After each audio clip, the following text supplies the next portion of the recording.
دروازہ کھلنے کی آواز آئی، دوبارہ ہمیں چلنے کو کہا گیا۔ جب ساری لائن اس دروازے کے اندر داخل ہو گئی تو دروازہ بند کر دیا گیا۔ اس کے بعد ہم سب کی آنکھیں اور ہاتھ کھول دیے گئے۔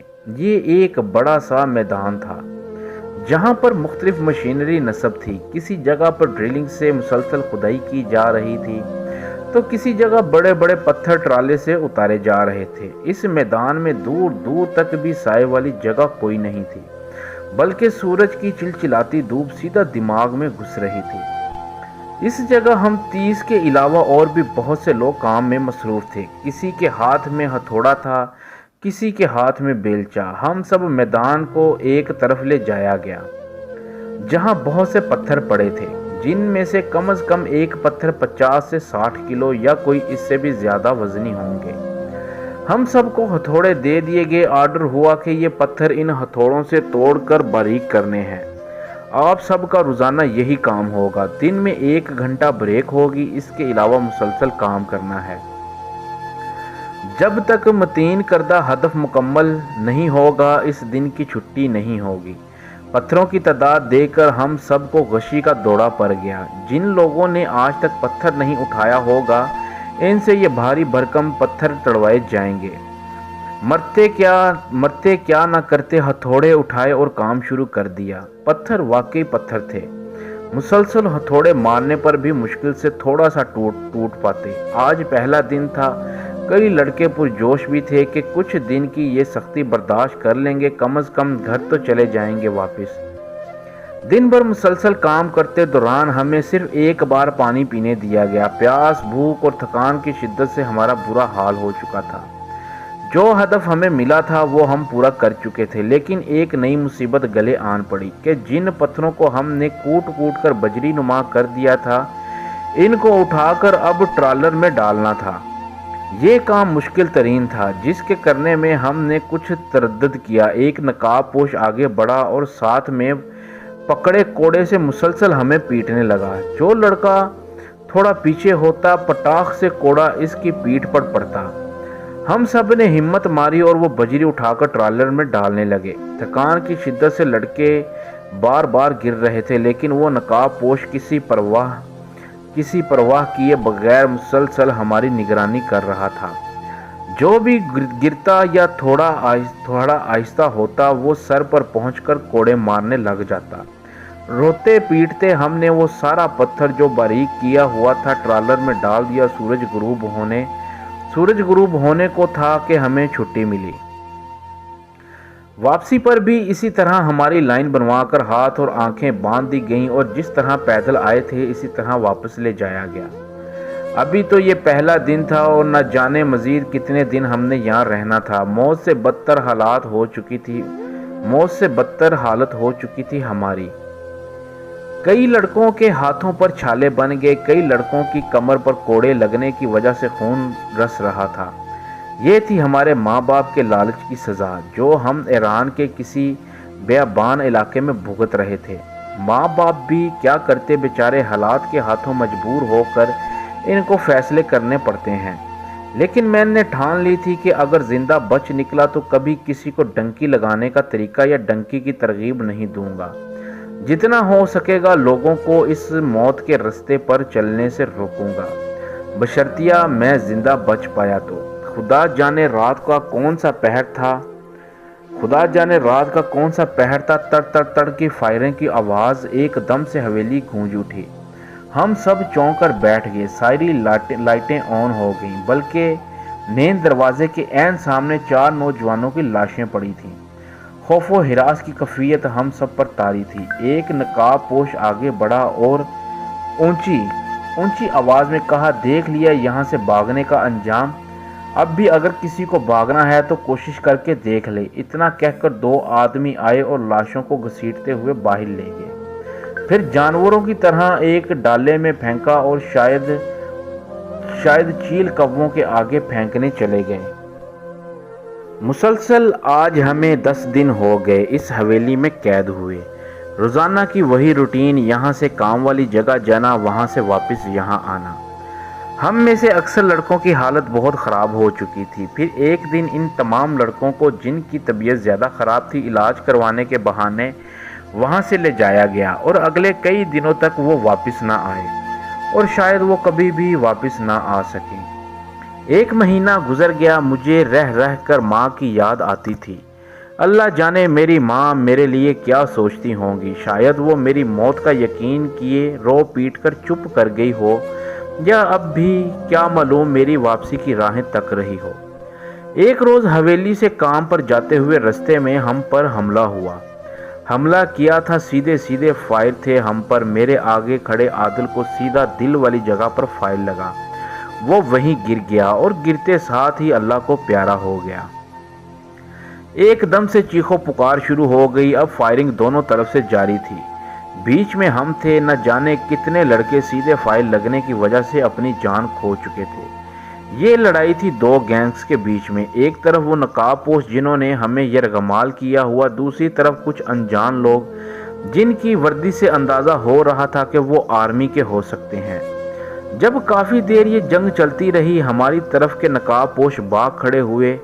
چونکہ ہمارے ہاتھ بندھے ہوئے تھے، آنکھیں بند تھیں، ہم ایسے ہی زمین پر لیٹ گئے۔ کچھ دیر بعد آرمی کے وہ لوگ آگے بڑھے اور ہمارے ہاتھ کھولے، ہماری آنکھوں پر سے پٹیاں ہٹائیں۔ جیسے ہی آنکھیں کھولی میری چیخ نکل گئی۔ پوری لائن میں صرف 8 سے 10 لڑکے تھے جو صحیح سلامت تھے، باقی سب کے سب یا تو شدید زخمی ہو چکے تھے یا ہلاک ہو چکے تھے۔ خون سے لتھڑی ان لاشوں کو دیکھ کر دل سے آہ نکلی، یہ ہے انجام ڈنکی کا۔ اب ہم سب آرمی کی کسٹڈی میں تھے۔ واپسی جانے کی امید پہلے ہی ختم ہو چکی تھی، لیکن اب دل میں کوئی خواہش بھی باقی نہ رہی، نہ زندہ رہنے کی نہ واپس گھر جانے کی۔ بس خواہش تھی تو ایک یہی کہ میری ماں کو میری موت کی خبر بہت جلد مل جائے۔ ہم 10 چلے تھے جانب منزل، مصیبت آتی رہی، ہم بچھڑتے رہے۔ کھنڈرات نما حویلی سے نکلتے وقت ہم 30 کے لگ بھگ نوجوان تھے، لیکن اس آدھے گھنٹے کی کارروائی نے ہماری تعداد آدھی کر دی۔ میرا گروپ جو 10 لڑکوں پر مشتمل تھا، پہلے ایک کو فائر لگا، پھر 2 بھائی ہماری آنکھوں کے سامنے مرتے چھوڑ دیے گئے۔ سلیم نے میری گود میں دم توڑا اور کل عادل جس کے سینے میں گولی لگی وہ بھی موقع پر ہی جاں بحق ہو گیا۔ میرے گروپ کی تعداد اب 5 رہ گئی تھی، جبکہ کل نوجوان 17 کے قریب تھے۔ ہم سب کو آرمی والوں نے گاڑیوں میں ڈالا اور بیس کیمپ میں لے گئے۔ معمولی تفتیش کے بعد ہمیں جیل نما کمروں میں ڈال دیا گیا۔ پھر اگلے روز ہی ہم سب کو ایک بڑے ہال میں جمع کیا گیا۔ میرے گروپ کے 5 لڑکوں کو مجھ سمیت الگ کر دیا گیا۔ اسی طرح باقی بھی جو گروپ کے تھے ان کو الگ الگ کر دیا گیا۔ ایک فوجی ہمارے پاس آیا اور ایک موبائل پکڑایا، جو موبائل کم اور فوجیوں والا وائرلیس زیادہ لگ رہا تھا۔ فوجی کہنے لگا بات کرو۔ میں ایک نظر فوجی کو دیکھوں، ایک نظر موبائل کو اور ایک نظر اپنے ساتھ کھڑے لڑکوں کو۔ خیر میں نے بات شروع کی، السلام علیکم۔ آگے سے جواب ملا، وعلیکم السلام۔ بس سلام کر کے میں چپ ہو گیا۔ مجھے اب تک سمجھ نہیں آ رہی تھی کہ یہ کون ہے اور میں کیا بات کروں۔ اتنے میں فوجی نے بتایا کہ یہ تم لوگوں کا پاکستانی ایجنٹ ہے، بات کرو اس سے۔ ایجنٹ کا سننا تھا کہ پاس کھڑے احسن نے میرے سے موبائل چھین لیا اور ہیلو ہیلو پلیز انکل کچھ کیجئے ہم مر جائیں گے۔ عادل کو بھی مار دیا انہوں نے، سلیم، فیصل، حارث سب مر گئے۔ انکل پلیز کچھ کریں۔ اتنا کہہ کر احسن پھوٹ پھوٹ کر رونے لگا۔ جب سے ہم سفر پر نکلے تھے آج پہلی بار میں نے احسن کو روتے ہوئے دیکھا، ورنہ ہم سب روئے تھے، لیکن یہ نوجوان ہمیشہ ہمیں حوصلہ دیتا رہا۔ ایجنٹ آگے سے کہنے لگا، بیٹا تم فکر نہ کرو، میں جلد تم لوگوں کو وہاں سے نکال لاؤں گا۔ اتنے میں موبائل میں نے پکڑ لیا۔ ایجنٹ صاحب میری ماں کو بتانا تیرا پتر ہلے زندہ ہے، وہ جھلی رو رو کو پاگل ہو گئی ہوگی۔ ایجنٹ نے آگے سے کہا، ہاں پتر میں تمہاری ماں کو بتاؤں گا، تم فکر نہ کرو، جلد تمہاری بات بھی ہوگی اماں سے۔ بہت دن بعد ایک امید کی کرن جو بالکل بجھ چکی تھی دوبارہ روشن ہونے لگی۔ ایجنٹ نے ہمیں یقین دلایا، لیکن جس ایجنٹ نے 1.5 ماہ سے ہماری بالکل خبر ہی نہ لی، کیا وہ واقعی ہمیں اس جہنم سے نکالے گا؟ کچھ دن ہمیں فوجیوں کے اس بیس کیمپ میں گزر گئے۔ یہاں ہم پر ظلم نہیں ہوتا تھا، کوئی کام نہیں کروایا جاتا تھا، دن میں 2 ٹائم کھانا مل جاتا، پانی مل جاتا، اس کے علاوہ ہمیں کچھ چاہیے بھی نہ تھا۔ ہم میں سے نہ کسی کے پاس کوئی پیسہ تھا، نہ شناختی نامہ، نہ کوئی پاسپورٹ وغیرہ۔ خدا جانے آرمی والوں نے ہم سب کے ایجنٹ سے کس طرح رابطہ کیا۔ خیر، ان کے پاس تو ذرائع ہوتے ہیں۔ پھر ایک دن ہمیں دوبارہ اسی حال میں جمع کیا گیا۔ اسی طرح ہر گروپ کو الگ الگ کر کے ایک موبائل دے دیا گیا۔ سب سے پہلے احسن کو موبائل دیا۔ لو اپنے بابا سے بات کرو۔ احسن نے جھٹ سے موبائل پکڑا، ساتھ ہی اونچی اونچی آواز میں رونے لگا، بابا بابا پلیز، میں پاکستان میں رہ کر ہی کچھ کر لوں گا، دیہڑی لگا لوں گا، مزدوری کر لوں گا، لیکن پلیز مجھے اب یہاں سے نکال لو۔ پورے حال میں تقریباً اسی طرح کا ماحول بنا ہوا تھا۔ آج ہر کوئی اپنے اپنے گھر والوں سے بات کر رہا تھا۔ کوئی رو رہا تھا، کوئی آنسوؤں کے ساتھ مسکرانے کی کوشش کر رہا تھا۔ موت کے اس سفر میں زندگی کا ایک یو ٹرن آیا تھا۔ سبھی چاہتے تھے کہ اب واپس ہو لیں، لیکن قسمت کو کیا منظور تھا یہ قسمت ہی جانے۔ احسن نے بات مکمل کر لی تو موبائل میرے ہاتھ میں تھمایا گیا۔ لو اب تم اپنے گھر بات کر لو۔ میری ہمت نہیں ہو پا رہی تھی کہ بات کیا کروں، کیسے کروں، آگے ماں ہوگی یا باپ۔ ابھی سوچ ہی رہا تھا، ابے کی آواز آئی، السلام علیکم، سنا پتر کے حال ہے؟ اور ٹھیک ہے نا یا تو تے ہن ہی رابطہ ختم کر دیتا ہے، یورپ پہنچ کے تے بالکل بھول جائیں گا۔ مجھے پتا تھا ابا ضبط کیے ہوئے ہیں۔ میں رویا تو ابا بھی رو پڑے گا، لیکن کچھ مجھ سے کنٹرول نہ ہو سکا اور پھوٹ پھوٹ کر رونے لگا۔ دوسری طرف ابا خاموش ہو چکا تھا۔ اب موبائل اماں کے ہاتھ میں تھا۔ اماں مسلسل روئے جا رہی تھی، میرا پتر کتھے ٹر گیا ہے تو، چھڈ دفعہ مار یورپ نو، سانو نہیں چاہیے پیسے، سانو بس تو چاہیے ہے۔ میں نے ابھی تک کوئی بات نہیں کی۔ مجھ میں حوصلہ نہیں ہو رہا تھا کہ کیسے بتاؤں اماں ابے کو کہ ان کے بیٹے پر گزشتہ ایک مہینے سے کیا بیت رہی ہے۔ ماں باپ سے بات کر کے مجھے تسلی ہو گئی، کیونکہ ان کو جو ہو گئی تھی تقریباً ہم سب کے گھروں میں بات کروا دی گئی۔ آج کی کارروائی بس یہی رہی اور دوبارہ ہمیں بیرکس میں بھیج دیا گیا۔ کچھ دن مزید گزر گئے، اس کے بعد نہ ایجنٹ سے بات ہوئی نہ گھر والوں سے، لیکن اب ہمیں اتنا تو تھا کہ مر بھی گئے تو لاش گھر تک پہنچ ہی جائے گی۔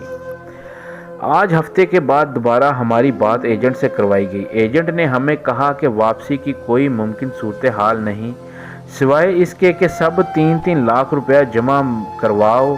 یہ سن کر میرے تو پیروں تلے زمین نکل گئی۔ پہلے ہی ابے نے ماں کا کچھ زیور اور زمین کا ٹکڑا بیچ کر پیسے پورے کیے تھے، اب مزید 3 لاکھ کیسے کریں گے؟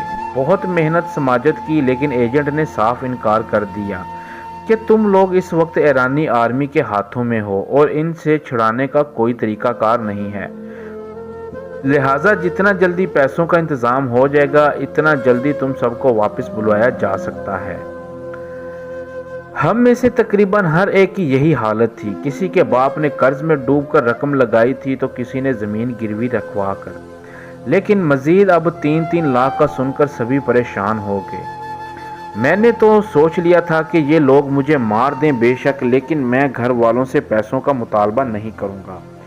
کہاں سے کرے گا میرا ابا 3 لاکھ کا انتظام؟ 3 لاکھ ہم جیسے لوگوں کے لیے بہت بڑی رقم ہوتی ہے، ساری عمر لگ جاتی ہے اتنے رقم بناتے بناتے۔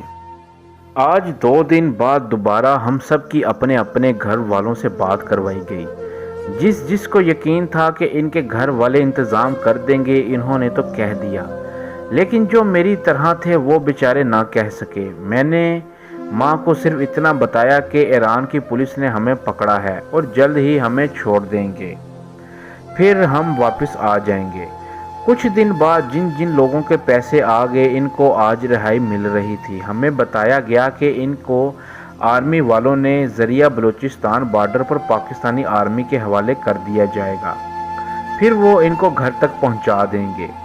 ہم میں سے 12 لوگوں نے پیسوں کا انتظام کر لیا تھا، ہم 5 لوگ وہیں رہ گئے۔ میرے گروپ کا ایک میں اور ساتھ ایک اور لڑکا، باقی 3 میں سے ایک نیپالی اور 2 پنجاب کے شہر وزیر آباد کے رہنے والے تھے۔ ایک رات ہم سو رہے تھے، اچانک دروازہ کھلا، 2 فوجی اندر داخل ہوئے۔ ہم میں سے ایک لڑکے کو اٹھا کر لے گئے۔ کافی دیر تک وہ واپس نہ آیا۔ اتنے میں ایک اور فوجی اندر آیا۔ اس نے مجھے اٹھایا اور ایک کمرے میں لے گیا۔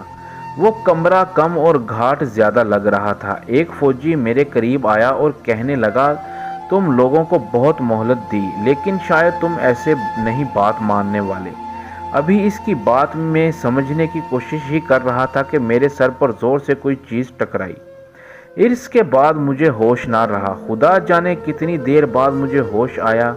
جب ہوش آیا تو خود کو چمڑے کی رسیوں کے ساتھ ایک لوہے کے سٹینڈ کے ساتھ الٹا لٹکا پایا۔ ایک فوجی میرے سامنے کھڑا تھا۔ ہاں بتاؤ، پیسے منگوانے ہیں کہ نہیں؟ میرے ماں باپ کے پاس پیسے نہیں ہیں، وہ نہیں دے سکتے، خدا کا واسطہ ہے رحم کرو۔ ابھی یہ الفاظ میرے منہ میں ہی تھے کہ اس نے لوہے کے سٹینڈ پر لگا ایک پہیا سا گھمانا شروع کر دیا۔ میں آہستہ آہستہ منہ کے بل ہی نیچے جانے لگا۔ نیچے پانی کا بھرا ہوا ایک بڑا سا ٹب رکھا ہوا تھا۔ تمہارے پاس ابھی بھی ٹائم ہے، گھر والوں کو بس کہہ دو انتظام کر لیں، وہ کر لیں گے۔ ان کو پتا تھا کوئی ماں باپ اپنی اولاد کو یوں تڑپتا نہیں دیکھ سکتے اور ضرور پیسوں کا بندوبست کریں گے، لیکن میں نے گھر والوں کو پیسوں کا کہنے سے انکار کر دیا۔ سامنے کھڑا فوجی مسلسل گول پہیے کو گھماتا رہا، یہاں تک کہ میرے سر کے بال اب پانی کو چھو رہے تھے۔ اب ماتھے تک میرا سر پانی میں ڈوب چکا تھا۔ میرے ہاتھ پاؤں مضبوطی سے بندھے ہوئے تھے۔ میں ہلانے کی کوشش کر رہا تھا لیکن سب کوششیں بیکار۔ پانی میری آنکھوں تک پہنچ چکا تھا اور مزید میں نیچے ہی نیچے جا رہا تھا۔ اب پانی میرے ناک تک، پھر ناک بھی پانی میں ڈوب گیا۔ میں نے ناک بند کی اور منہ سے سانس لینے کی کوشش کرنے لگا، لیکن جلد ہی گردن تک مجھے پانی میں ڈبو دیا گیا۔ غوطے پر غوطے لگی جا رہے تھے لیکن میرا سر پانی سے باہر نہیں نکل رہا تھا۔ موت بالکل مجھے قریب نظر آ رہی تھی۔ پانی میرے دماغ میں پہنچ چکا تھا۔ پھر اچانک جیسے کسی نے رسی کھینچی ہو، میں پانی سے باہر، میری سانس اتھل پتھل تھی۔ میرے منہ، ناک اور کانوں سے پانی بہہ کر ٹب میں گر رہا تھا۔ سامنے کھڑا ایک شخص میری ویڈیو بنا رہا تھا۔ مجھے دوبارہ مخاطب کیا گیا، پیسوں کا کہو گھر والوں کو، ورنہ تمہاری یہ ویڈیو جب وہ دیکھیں گے تو ضرور انتظام کریں گے۔ نہیں نہیں، خدا کا واسطہ ہے، میری ماں جیتے جی مر جائے گی مجھے اس حالت میں دیکھ کر۔ میں مسلسل رو رہا تھا، چیخ رہا تھا، لیکن کسی کو کوئی اثر نہیں ہو رہا تھا۔ میں نے ان کو کہا، ٹھیک ہے میں کہتا ہوں گھر، لیکن یہ ویڈیو مت بھیجنا۔ یہ کہہ کر میں دوبارہ پھوٹ پھوٹ کر رونے لگا۔ اتنے میں ایک فوجی تالیاں بجاتے بجاتے میرے قریب آیا اور کان میں کہا، بس اتنی سی تو بات تھی۔ مجھے رسیوں سے اور لوہے کے سٹینڈ سے آزاد کر دیا گیا اور دوبارہ جیل نما بیرک میں بھیج دیا گیا۔ آگے کیا ہوا؟ کیا میرے گھر والے پیسوں کا انتظام کر سکیں گے یا مجھے مرنے دیا جائے گا؟ یہ انشاءاللہ ہم آپ کو اپنی نیکسٹ ایپیسوڈ میں بتائیں گے۔ تو ناظرین، یہ تھا آج کا واقعہ۔ دوستو، واقعہ پسند آیا ہو تو کمنٹس کر کے لازمی بتائیے گا۔ اللہ آپ کے تمام گھر والوں کو ہمیشہ خوش و خرم رکھے، آمین ثم آمین یا رب العالمین۔ مزید اچھی ویڈیوز دیکھنے کے لیے ہمارے چینل رائل نوویلز کو لائک کریں، سبسکرائب کریں اور شیئر کریں اور بیل آئیکن پر کلک کرنا نہ بھولیے۔ اگر کسی کے ساتھ کوئی واقعہ پیش آیا ہو تو نیچے دیے گئے ڈسکرپشن میں ہمارا ای میل ہے، وہ اپنا واقعہ وائس نوٹ میں ہمیں میل کرے، ہم اس کا واقعہ اگلے دن اپنے ویڈیو میں نشر کریں گے۔ شکریہ۔